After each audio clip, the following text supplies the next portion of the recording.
सारे घटनाओं के बाद जनता के बीच में अपने लोगों के बीच में सेवा भाव से काम किया है।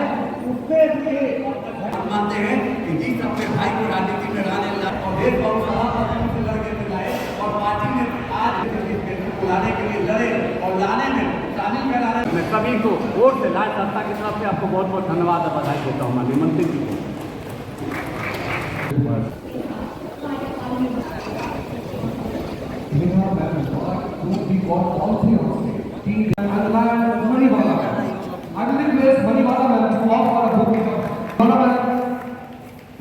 First, please call for Rumia Fall, respected minister.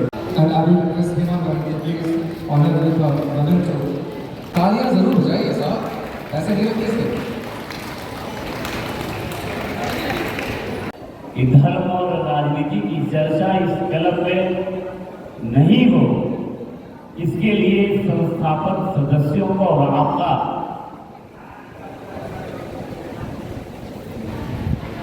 इस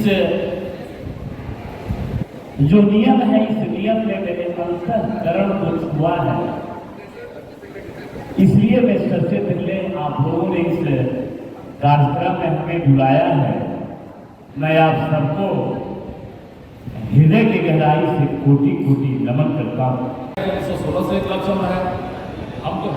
हम लोग को याद होगा कि जब हमारा देश आज़ाद नहीं था तब एक क्लब की भूमिका उस वक्त भी बहुत इंपॉर्टेंट थी हमारे देश को आज़ाद करवाने में।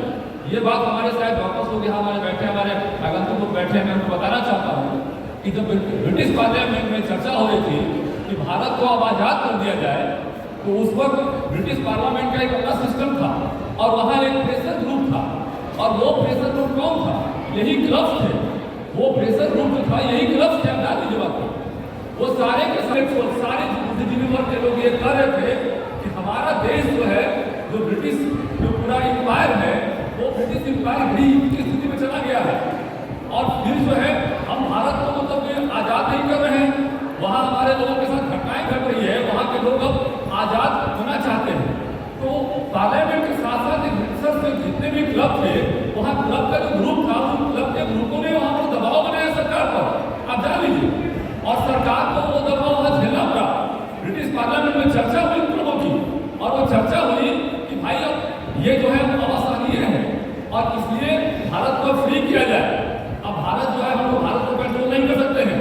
तो क्लब की भूमिका जो हम पढ़ते हैं किताबों में, उस वक्त से लेकर आज तक, तब हमें लगता है कि क्लब की भूमिका उस वक्त भी मतलब शासन व्यवस्था में एक बड़ा रोल अदा करती थी, एक पैरेलल शासन व्यवस्था में रोल अदा करती थी। और आज भी जो क्लब की भूमिका है समाज में सेवा, संरक्षण, आस्था की बात करें, जो हम लोग किताबों में पढ़ते हैं, बचपन में